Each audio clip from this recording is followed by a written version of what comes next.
निज बुद्धि को निश्चलता प्रदान करने के उपरांत सुख और दुख की सीमा से अपने आप को विरहित करते परम स्नेही जिज्ञासु वृंद,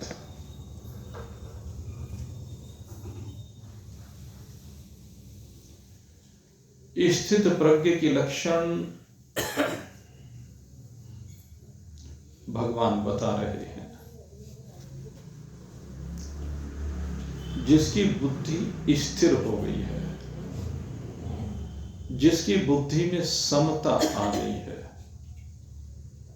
उसकी स्थिति कैसी होती है, वो अपना अवलोकन किस प्रकार से करे। दुखे स्वनोद्विग्न मनः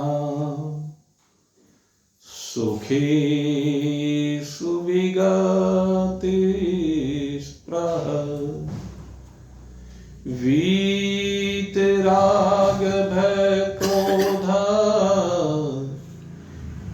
स्थित धीर मुनिरोचते।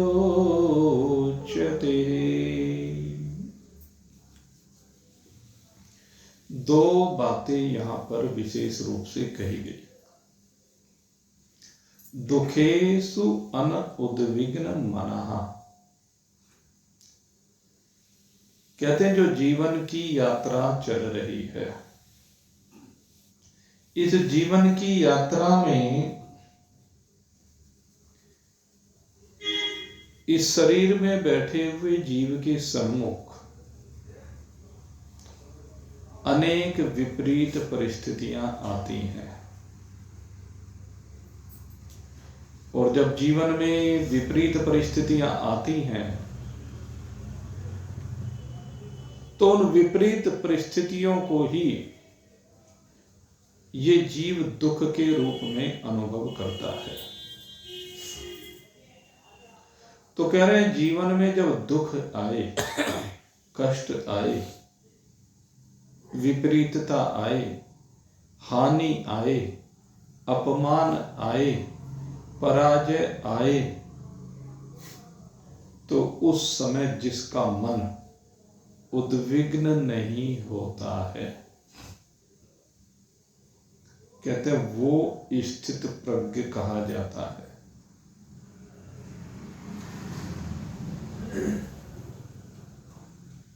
और ऐसा उदाहरण किसका मिलता है? अगर हम देखें तो या तो जो भगवान के अवतार हुए हैं, भगवान मान और अपमान से परे हैं, लाभ और हानि से परे हैं, जय और पराजय से परे हैं। और भगवान के जीवन में अगर यदि देखें, जब भी उन्होंने यहां पर अवतार ग्रहण किया तो विपरीतताएं ही विपरीतताएं हैं। भगवान श्री कृष्ण के अवतरण के समय जो विपरीतताएं हैं, ऐसी विपरीतताएं अन्यत्र कहीं भी देखने को मिलती नहीं है। लेकिन भगवान धीरे धीरे धीरे उन विपरीतताओं को समाप्त कर देते हैं। विपरीतता आती है, दुख आता है, कष्ट आता है और चला जाता है।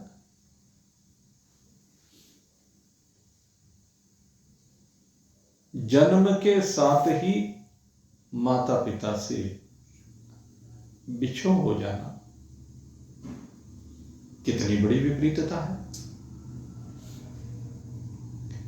जन्म देने वाली मां एक बार जी भर करके अपने हृदय से भी अपने पुत्र को नहीं लगा पाई।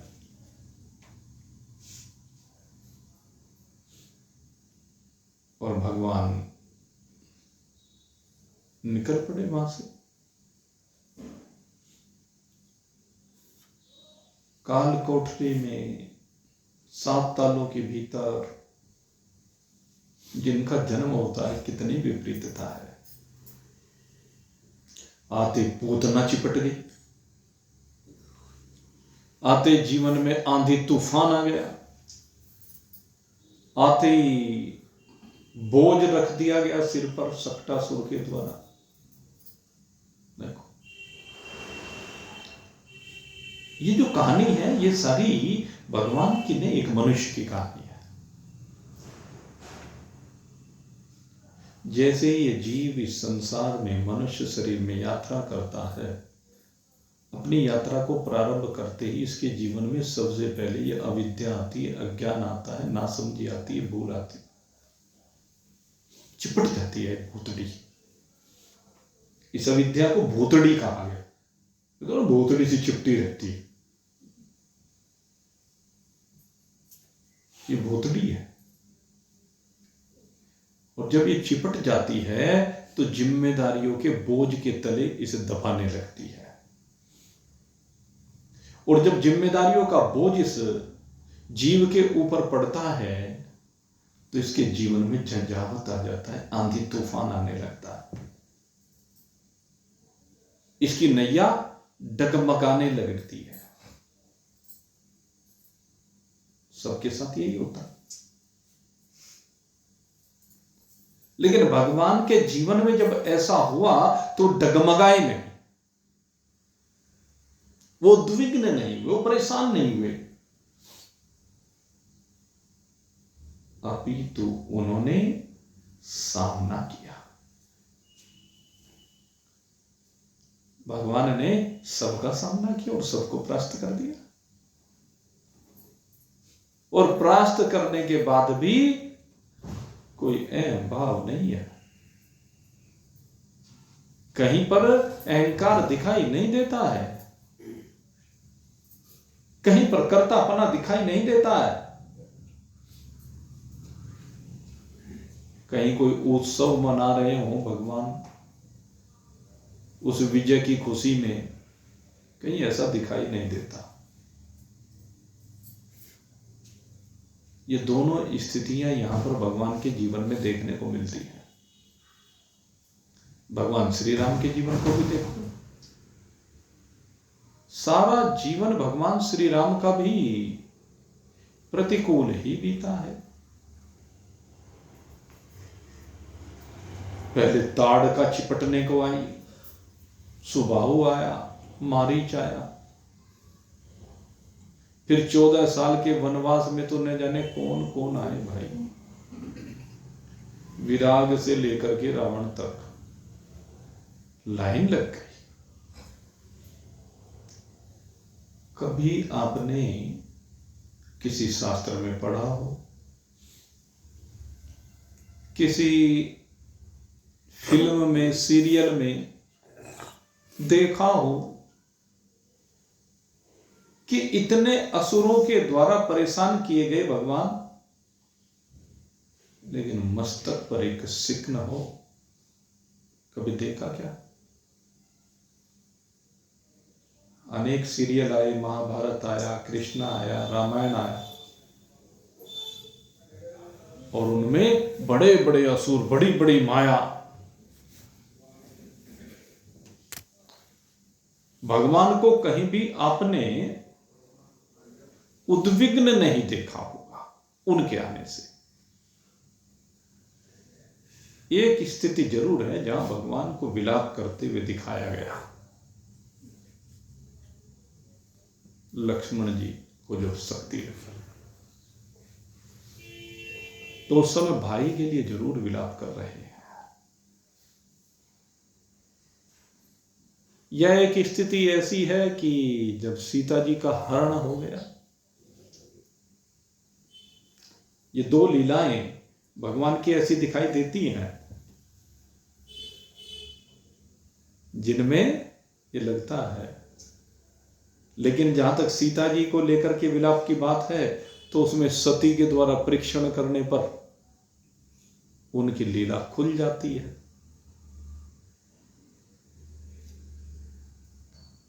लेकिन लक्ष्मण जी को लेकर के विलाप करना,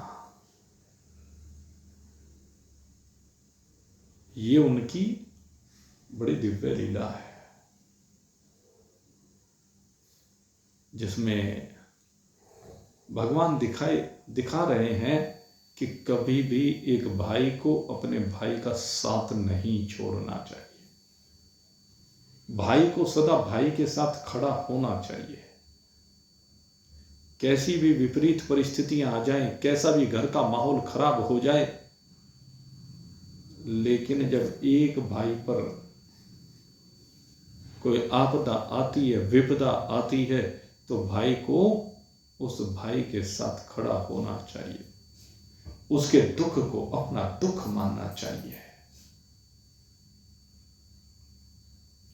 लक्ष्मण शक्ति की जो लीला है, उसमें भगवान ये दर्शाते हैं, दिखाते हैं कि भाई को कैसा होना चाहिए। और भगवान श्री कृष्ण तो युद्ध में सदा मुस्कुराते रहे। भगवान श्री कृष्ण ने कितने भी युद्ध हुए, इतने युद्ध तो भगवान श्री राम ने तो एक जाकर के वहां युद्ध किया रावण के साथ, और एक उनको मार का ये क्या नाम, मारी चित्त ताड़ का स्वभाव वगैरह, विशेष रूप से 2 ये युद्ध आते हैं, या रावण से पहले वो बीच में 2-4 राक्षस और मिल गए। लेकिन भगवान श्री कृष्ण के जीवन में तो शुरू से आखिर तक दुख ही, दुनिया भर के राक्षस, कभी इधर से आ जाए, कभी इधर से आ जाए, कभी उधर से आ जाए। राक्षसों के भय से बेचारे छिपते छिपाते गोकुल में पहुंचे, वहां ना रहने दिया। गोकुल से नंदगांव, बरसाना, गोवर्धन, वृंदावन में कभी यहां कभी वहां वनों में भटकते फिरे, वहां भी नहीं रहने दिया। मथुरा आ गए, वहां भी नहीं रहने दिया। आखिर मथुरा को भी छोड़ के भाग दी, ले छोड़ो चलो, अगर इससे मथुरावासी सुखी रहे, मैं छोड़ के चला जाता हूं समुद्र के बीच में। और भाई वहां तो ऐसे राक्षस सिपटे हैं, द्वारिका जाना लो और राक्षसों की बाढ़ आने लो। हे भगवान! लेकिन कभी भगवान को देखा आपने, जरा भी उद्विग्न हुए? अरे मेरे प्रभु, जो महाभारत जैसे युद्ध के उस विषम परिस्थिति में गीता का उपदेश दे रहे हैं, सुखी रहने का सूत्र बता रहे हैं, उनसे ही तो जीवन जीने की कला सीखनी है हमें, जिससे मन कभी भी उद्विग्न ना हो। और एक पात्र है महाभारत में जो कभी उद्विग्न नहीं हुई।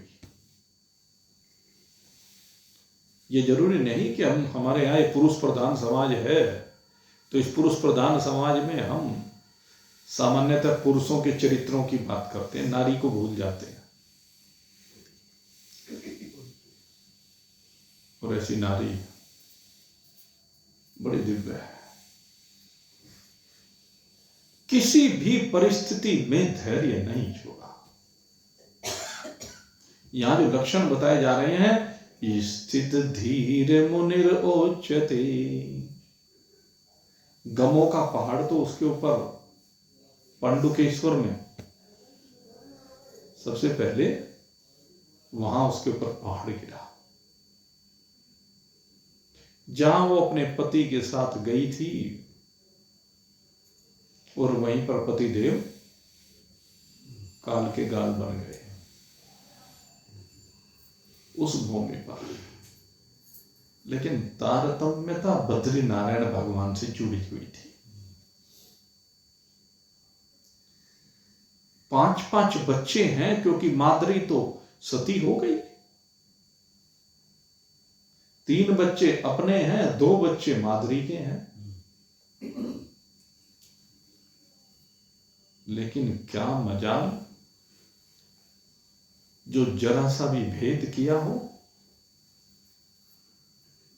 अर्जुन, भीम, युधिष्ठिर को जैसे पाला, ठीक वैसे ही नकुल और सहदेव को भी पाला है। कोई भेद नहीं। और जिससे भी बात करें सब यही कहते हैं कुंती के 5 बच्चे। शायद नकुल और सहदेव की माता के बारे में बहुत कम लोग जानते हैं। और उसके बाद जब लौट करके हस्तिनापुर आई तो जो महारानी है, महारानी का पद छीन लिया गया। देखो इसके साथ बेचारी के कितना होगा। कहां तो कुंती महारानी है, महाराज पांडु की अर्धांगिनी शक्ति है, लेकिन महाराज पांडु के जाते ही उस कुंती के ऊपर कैसा अत्याचार हुआ। जिसके पास छोटे छोटे 5 बच्चे हों, उनके पालन पोषण का दायित्व जिसके ऊपर हो, और जैसे अपने उसी राजमहल में पहुंची तो राजमहल में पहुंचते ही कह दिया गया तू महारानी नहीं रही, तेरी बजाय महारानी अब गांधारी है। क्योंकि पांडु के स्थान पर धृतराष्ट्र को राजा बना दिया गया है। धृतराष्ट्र को धरोहर के रूप में सौंप कर गए थे पांडु, लेकिन धरोहर की रक्षा धृतराष्ट्र ने कभी नहीं की। कुंती भी तो धरोहर है।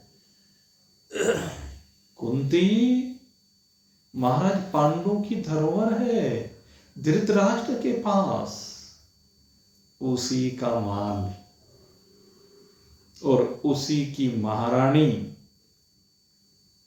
आज लाचार है। उसके ऊपर अत्याचार हो रहा है। उसके पति का माल धृतराष्ट्र के बेटे लुटा रहे हैं। धृतराष्ट्र, अंधा धृतराष्ट्र, पुत्र मोह में कुंती के बेटों को कष्ट देने से नहीं रोकता है अपने बच्चों को। दुर्योधन आदि 100 कौरव बार बार कुंती के बच्चों को कष्ट देते हैं, लेकिन ये कुंती ही है जो कभी उफ तक नहीं करती। सब ज्यादतियों को सहन करती है, कोई विरोध नहीं करती। भीम को जहर तक पिला दिया दुर्योधन ने, फिर भी कुछ नहीं कहा। आखिर लाक्षागृह तैयार कर दिया, जलाकर मारने की तैयारी हो गई और सबकी नजर में जल करके मर गए। चुपचाप सुरंग बना करके 5 पांडव कुंती के साथ निकल गए। और कुंती अगर चाहती तो विद्रोह कर सकती थी। कुंती चाहती तो सारी जनता उस समय कुंती के साथ हो जाती। धृतराष्ट्र को गद्दी से उतार करके दूर फेंक दिया जाता, लेकिन कुंती ने कोई विरोध नहीं किया। कुंती ने चुपचाप अपने प्रारब्ध को सहन किया और बड़े सहज भाव से सहन किया। छिपते छिपाते यमुना पार करके जंगलों में भटकते रहे पांडव। ये कुंती उनके साथ भटकती रही। भटकते भटकते भटकते राह में कई असुर भी मिले। हिडिंब ने मारने का प्रयास किया, खाने का प्रयास किया, और भी कई असुर मिले, लेकिन वारी कुंती कभी जरा भी उफ तक नहीं की, कोई गिला नहीं, कोई शिकवा नहीं। और जब पांचाली का स्वयंवर आयोजित किया गया, उस पांचाली के स्वयंवर में अर्जुन के द्वारा जब द्रौपदी को जीत लिया गया, तो भेद खुल गया कि पांडव जीवित हैं। और जब पांडवों के जीवित होने का पता चला, तो भीष्म पितामह और विदुर के कहने पर धृतराष्ट्र ने बुला लिया, युवराज भी बना दिया। लेकिन युवराज बनने के बाद भी कुंती के मन में कोई उमा नहीं, उत्साह नहीं, आनंद नहीं, सम है। हर स्थिति में सम है कुंती, क्योंकि तार जोड़े हुए हैं भगवान के साथ। हर कर्म को भगवान को समर्पित करती है। और उसके बाद तो न जाने कितने षड्यंत्र रचे गए। इंद्रप्रस्थ का राज्य भी मिल गया, राजमाता भी बन गई, लेकिन राजमाता बनने के बाद भी ठीक है, आ रहा है, जा रहा है, काल के प्रवाह में प्रारब्ध आ रहा है, जा रहा है, समय। महाभारत जैसे युद्ध में भी उसके मन में कौरवों के प्रति कोई आक्रोश नहीं है, न इधर न उधर। उसके मन में जरा सा भी भाव विषमता का नहीं है। सदा समता की स्थिति बना करके कुंती रखती है।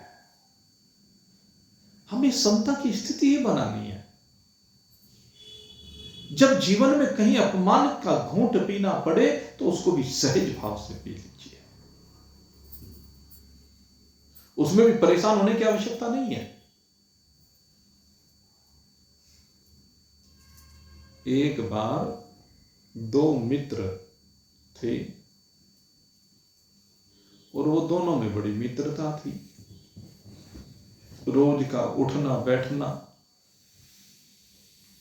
और एक दिन क्या हुआ कि एक तीसरा मित्र और था जो दोनों का मित्र था। तो वो जो तीसरा मित्र था, वो दूसरे के पास बैठा और दूसरे के पास बैठ करके पहले की बुराई करने लगा। और जब पहले की बुराई की तो उसको दूसरे को बहुत बुरा लगा। कहने में तू गलत कह रहा है, ऐसा नहीं, तुझे कहना चाहिए उसके बारे में, वो तो बड़ा सज्जन आदमी है, देवता आदमी है, तो अब शब्दों का प्रयोग कर रहा है उसके लिए, क्योंकि तेरे 100 काम उसने कर दिए, एक काम को नहीं कर पाया, मना कर दी, उसकी व्यवस्था होगी, 100 के 100 भूल गया। और इसलिए आज तो उसे बुरा बता रहा है, उसे गालियां दे रहा है। कुछ देर के बाद वो तो चला गया। इतने में वो पहले वाले मित्र का तो आवागमन था ही, तो पहला और दूसरा जो दो मित्र में थे, दोनों का मिलन हुआ। और उसने बताया, भाई तो फला फला, बता भाई कैसा एहसान फरामोश आदमी है, तूने इतने एहसान उसके ऊपर किए, इतने काम उसके किए, और वो आज तुझे गालियां दे रहा था। कहने लगे, एक काम कर, चल मेरे साथ, और अभी उसे सबक सिखाएंगे। पहला बोला, भाई क्या सबक सिखाएंगे? अरे सारे संसार में जो व्यवस्था बनाने का काम है वो भगवान का है। और रही बात, भाई उसने मुझे गालियां दी, तुझे बुरा लगा, स्वाभाविक है तुझे बुरा लगा, क्योंकि तू मेरे से प्रेम करता है, तेरा मेरा प्रेम इस तरह का है, इसलिए तुझे बुरा लग रहा है। लेकिन एक बात मेरे को बता, बुरा किसने किया? कहने लगे बुरा तो उसने किया, तीसरे ने। कहने लगे तो क्या तुझे भगवान के ऊपर विश्वास नहीं है कि कर्म प्रधान विश्व कर राखा, जो जस कर ही सो तस फल चाखा? भगवान ने जो नियम बनाया वो क्या बनाया है? जिसने बुरा किया है उसका फल वो भोगेगा। मैं भगवान के विधान में क्यों हस्तक्षेप करूं? मेरे लिए तो वो जैसा पहले था ऐसा ही अब है, आगे भी मुझसे जो बन पड़ेगा सो मैं करूंगा। भले वो चाहे गाली दे चाहे प्रशंसा करे, मुझे इन दोनों ही चीजों से कुछ लेना देना नहीं है। तुल्य निंदा स्तुति ही, जो निंदा में भी और स्तुति में भी तुल्य है, सम है। कहते हैं वही स्थित प्रज्ञ है। कैसी भी परिस्थिति आ जाए जीवन में, कैसा भी भूचाल आ जाए, लेकिन वो अपनी स्थिति से डिगे नहीं, हिले नहीं। तो ये भगवान समझा रहे हैं, दुखेषु अनउद्विग्न मनः सुखेषु विगत स्पृह। जय जयकार होने लगे, मंगल गायन होने लगे। जैसे नेता लोग होते हैं ना, जब इनकी विजय हो जाती है तो भाई विजय होने के बाद क्या देखो इनको भाई, ऐसे अकड़ जाते हैं कि पता नहीं क्या प्राप्त कर लिया। जो उनसे हाथ जोड़े जोड़े दर दर भटकते थे, आशीर्वाद लेते फिरा करते थे, लेकिन वही फिर मुंह फेर लेते। मुंह फेर करके बात करते हैं ये लोग, मतलब निकल गया तो पहचानते नहीं। और ये जो है ना राज सत्ता, इस राज सत्ता का मत बड़ा भयंकर है। ये राज सत्ता के नशे में ऐसे चूर होते ना, आदमी को आदमी दिखाई नहीं देता। लेकिन ऐसे भी बहुत हुए हैं जिन्होंने राजगद्दी पर बैठ करके उस राजगद्दी को भगवान का कार्य समझ करके सबसे प्रेम किया है, किसी से कोई विद्वेष नहीं किया। तो भगवान की व्यवस्था है, भगवान की व्यवस्था के अनुसार जिस समय पर जैसा हो जाए सब ठीक, सहज हो जाइए, सहज भाव से स्वीकार करने की आदत बनाइए। न अनुकूलता में फूले न समाएं और न प्रतिकूलता में रोएं। वीतराग भय क्रोधा स्थित धीर मुनि उच्यते। और अब अगला लक्षण बता रहे हैं स्थित प्रज्ञ का, बहुत महत्वपूर्ण लक्षण, वीत राग। कहते जिसका राग चला गया है, वीत माने बीत गया, वीत माने चला गया, राग।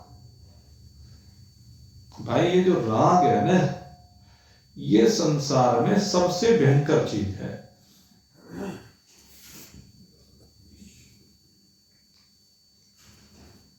राग की परिभाषा की और परिभाषा करते हुए बताया कि संसार के जो पदार्थ हैं उनका जो मन के ऊपर रंग चढ़ता है ना, उसी को राग कहते हैं। संसार के पदार्थों का या अपने बाल बच्चों का, पति पत्नी का, कहते जिसका भी रंग चढ़ जाए, जिसके ऊपर जिसका रंग चढ़ जाए, तो वो राग कहलाता है। कहते हैं संसार का रंग चढ़े तो राग, और भगवान का रंग चढ़े तो अनुराग। दोनों में अंतर है। एक बार की बात है, कथा आती है, एक बार वृंदावन में भगवान के मंदिर में मीराबाई गा रही थी, नाच रही थी। वो भगवान के आगे बहुत नाचती थी, भगवान को रिझाती थी। अब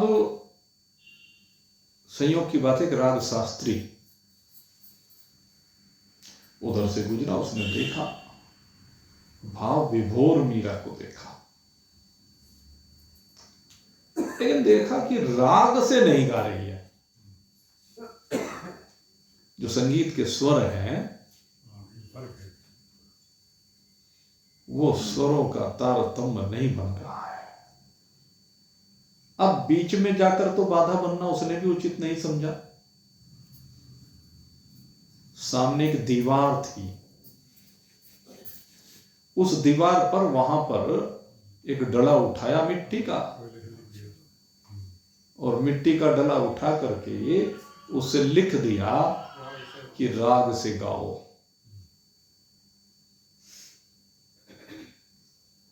और खैर वो तो गाती रही, उसे तो कुछ पता नहीं। और खैर जब वो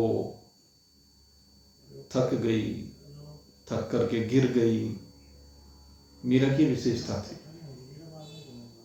भगवान से ऐसा प्रेम था, ऐसा लगाव था कि भगवान के प्रेम में डूबी रहती, गाती रहती, नाचती रहती, और नाचते नाचते बेसुध होकर के गिर पड़ती। जब तक ये स्थिति ना हो जाए तब तक रुकती नहीं, कॉन्टिन्यूअस। ये मीरा की विशेषता थी। अब गिर गई, बेसुध हो गई, कुछ समय के बाद चेतना आई, और जब चेतना आई तो फिर उठी, और उठते ही उसका ध्यान सामने उस दीवार पर गया। वहां लिखा हुआ था राग से गाओ।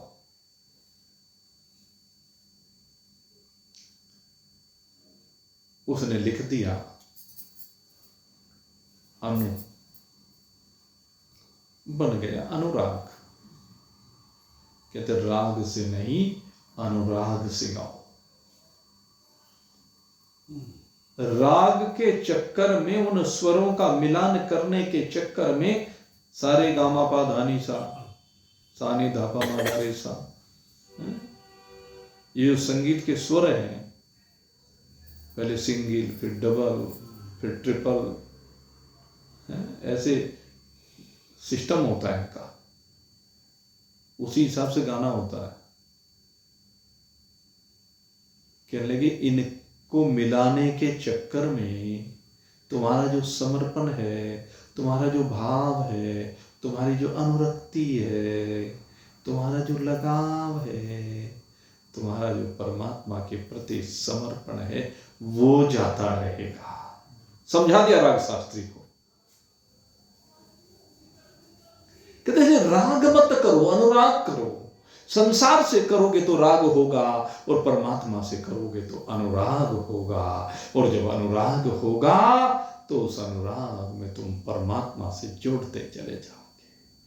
उस मेरे नारायण से, मेरे गोविंद के साथ तुम्हारे तार जुड़ते चले जाएंगे, और जुड़ते जुड़ते जुड़ते तुम गोपी बन जाओगे, और गोपी बन करके फिर तुम भगवान के द्वारा स्वीकार कर लिए जाओगे। और जब भगवान तुम्हें स्वीकार कर लेगा तो फिर भगवान तुम्हें इस देह के बंधन से मुक्त कर देगा, समस्त रागों से बाहर कर देगा, वीत राग। और न केवल राग, कहते हैं भय और क्रोध भी जाता रहेगा। फिर न तो राग रहेगा, न भय रहेगा, न क्रोध रहेगा, केवल परमात्मा मात्र शेष रह जाएगा।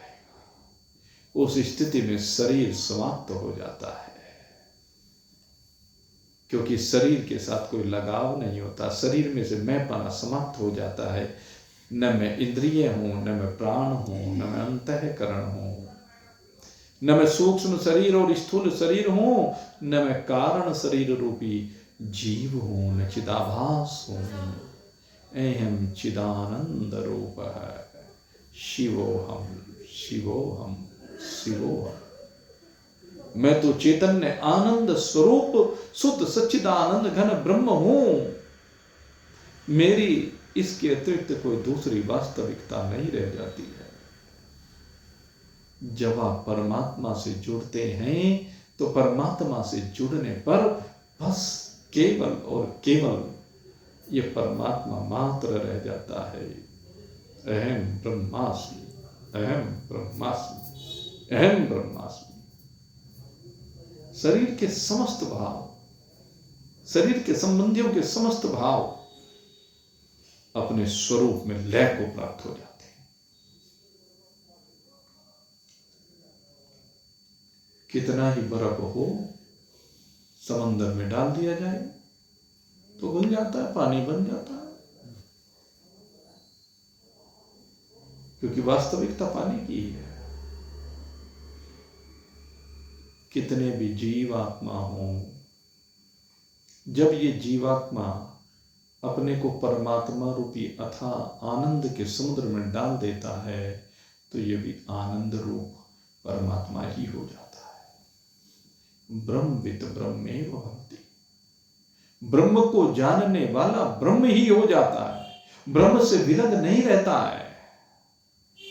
फिर ज्ञानेन्द्रिय, कर्मेंद्रिय, प्राण, अंतःकरण, स्थूल शरीर, सूक्ष्म शरीर, कारण शरीर, ये अन्नमय कोश, प्राणमय कोश, मनोमय कोश, विज्ञानमय कोश, आनंदमय कोश, इन कोशों की बात रहती नहीं है। वो कोशातीत हो जाता है, वो शरीरातीत हो जाता है, वो भूतातीत हो जाता है, वो गुणातीत हो जाता है।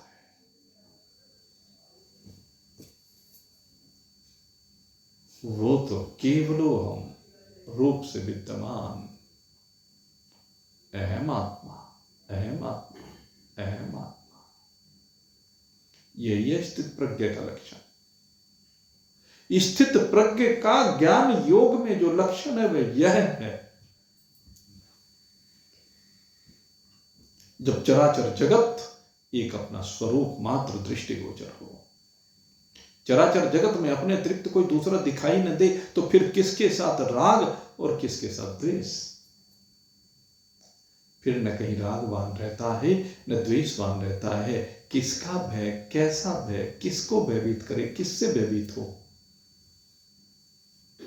और फिर किसके ऊपर क्रोध आए? क्रोध जब भी आएगा दूसरे के ऊपर आएगा, दूसरे की क्रिया से आएगा।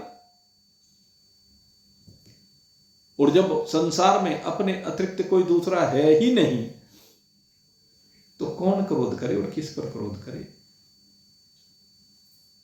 क्रोध करना रहता ही नहीं है। क्रोध के लिए कोई दूसरा होना चाहिए, नहीं है। इसलिए भगवान ने कहा स्थिर धीर मुनिर ओचते। उसी को कहते हैं कि इसकी बुद्धि अब स्थिर हो गई है, क्योंकि इसमें न राग है, न द्वेष है, न मान है, न अपमान है, न लाभ है, न हानि है, न जय है, न पराजय है, न इनके कारण अनुकूलता है, न प्रतिकूलता है। और जब अनुकूलता नहीं, प्रतिकूलता नहीं, तो न सुख की अनुभूति न दुख की अनुभूति, सदा अपने स्वरूप आनंद में निमग्न रहता है। यह है स्थित प्रज्ञा। तो इस प्रकार से आप स्थित प्रज्ञ के इन लक्षणों को अनुभूत करें, समझें, पहले समझ करके इनको अनुभूत करें। और जब आप अनुभूत कर लेंगे तो फिर तो सारा ही खेल अपने आप ही हाथ में ही लय को प्राप्त हो जाएगा। आपके अतिरिक्त फिर और कोई दूसरा रहेगा ही नहीं, और वास्तव में है ही नहीं। इस बात को समझिए और आनंद मनाइए। आप सभी के लिए बहुत बहुत शुभकामना करते हुए अब यहीं पर आज के सत्संग को विश्राम दे रहे हैं। बोलिए सच्चिदानंद भगवान की